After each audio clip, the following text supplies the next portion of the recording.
Good morning, guys.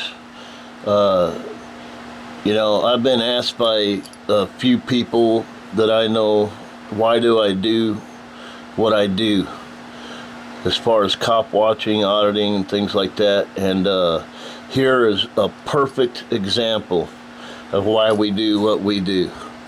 You watch this whole video, guys. It's unbelievable.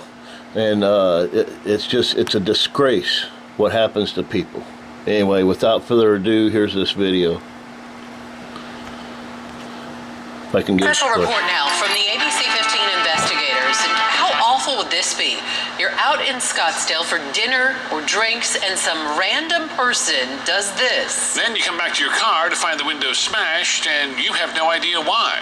Now imagine you flag down a police officer for help, and you end up getting handcuffed and arrested for a hit and run you didn't commit. That's exactly what happened to an Innocent Valley woman. She was stripped naked, had blood forcibly drawn, and her mugshot splashed all over the internet.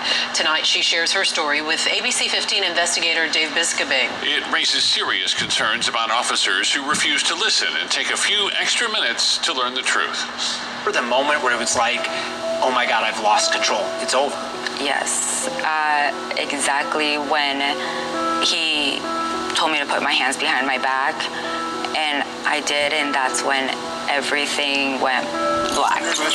And that's because for the past 45 minutes, nothing Yessie Garcia said or did mattered. She was repeatedly called a liar and falsely accused by Scottsdale police. We'll get back to her arrest in a moment. But first, let's start at the beginning. May 24th, 2020, Yessie and her then boyfriend park in this spot around 8:45 p.m. Then around 10:02, this guy decides to jump on the hood and stomp on the windshield before running off. Yessie gets back to her car about an hour later. The windshield was just shattered, and I was just kind of shocked. No idea what happened? No, I didn't. I was kind of shocked, and at that time there was some police officers on their bicycles not too far from there, and we got them. Is this your car, you said? Now here's what the couple didn't know. A half hour earlier, police were called to a hit-and-run pedestrian crash. And here's a map. This is where Yessie's car was parked. This was the hit-and-run. They're 0.3 miles apart. So when police saw the smashed windshield, case closed.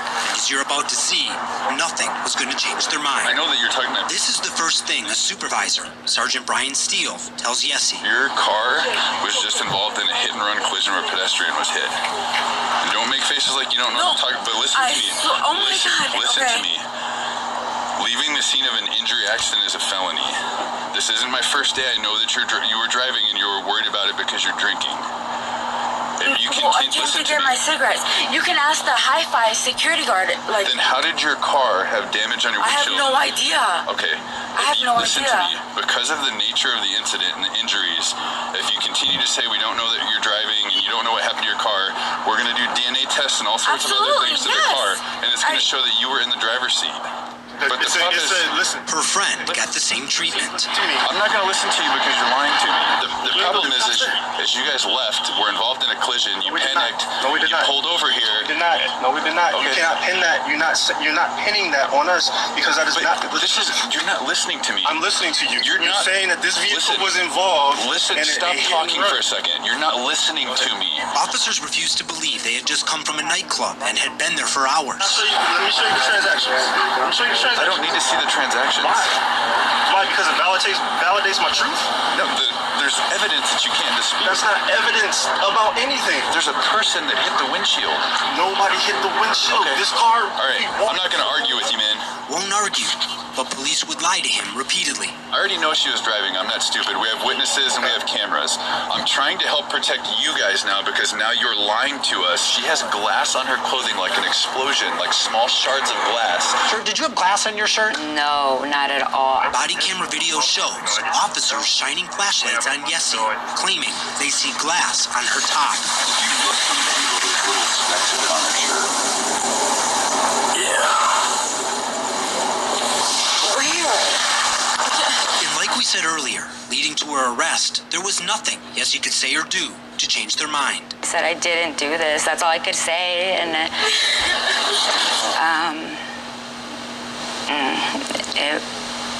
Yeah, I just wanted them to believe me. She was taken to the station, and because they claimed glass was on her clothes, Yessie says she had to strip naked. Pretty embarrassing and just humiliating. Was that before or after they took your blood? That was the first thing. And then they walked me out, they sat me down in this chair. She asked to see the warrant first, but Officer Ben Roberson refused. Okay, can I see that? When we're done, I don't have time to waste you reading the documents. I served you, that's all I need to do. And if you don't put your arm out, you're going to be strapped down. We don't want that. Put your arm out so we don't have to tie you down like an animal. He also misses her vein and then blames her.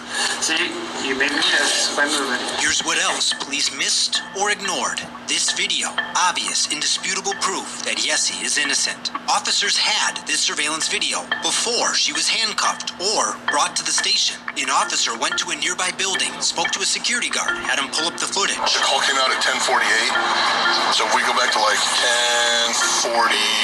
The police report Officer Nicholas Fay wrote, video review was inconclusive to show if the vehicle had left and come back or remained there the entire time based on the constant pan of the camera. But that's not true.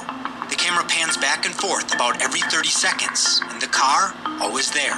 Police arrested Yessie for 2 counts of DUI and failure to stop at the scene of an accident causing injury or death. I couldn't believe it. I had cooperated. I had done everything that they asked me to. I guess the fact that they just wouldn't check the cameras. Several days after her arrest, Yessie hired a defense attorney who tracked down his own copy of the video and sent police a timestamp version. That's when Scottsdale dropped the charges. But the damage was done because the morning after her arrest, her mugshot already on the news and all over the internet. Even the New York Daily News. Yessie filed a lawsuit in late May, but she's dropping the suit. Attorneys tell her because of qualified immunity, it will be too difficult to hold the officers accountable. Why are we sitting down here? Why is this the story you're willing to tell? To clear my name.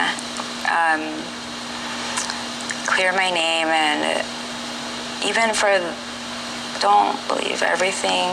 I know everyone says that, but really you have no idea what that person in that mugshot really just went through.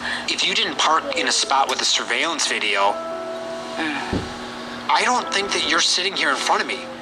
No. I think there's a good chance you're in prison right now. Right. That's why, despite everything that happened, Yessie still considers herself lucky. My heart goes out to all those people that aren't able to be as lucky as I am. That's a hard thought. I'm investigator Dave Biscobing, ABC 15, Arizona. When we reached out to Scottsdale for comment, the spokesperson told us the case was dropped only because the hit-and-run victim declined to prosecute, not because Garcia was actually innocent. To the department's credit, when we later sent video of the windshield stop, the spokesperson followed up with the following statement. Thank you for bringing that portion of the video to our attention. This video does bring up questions that need to be answered.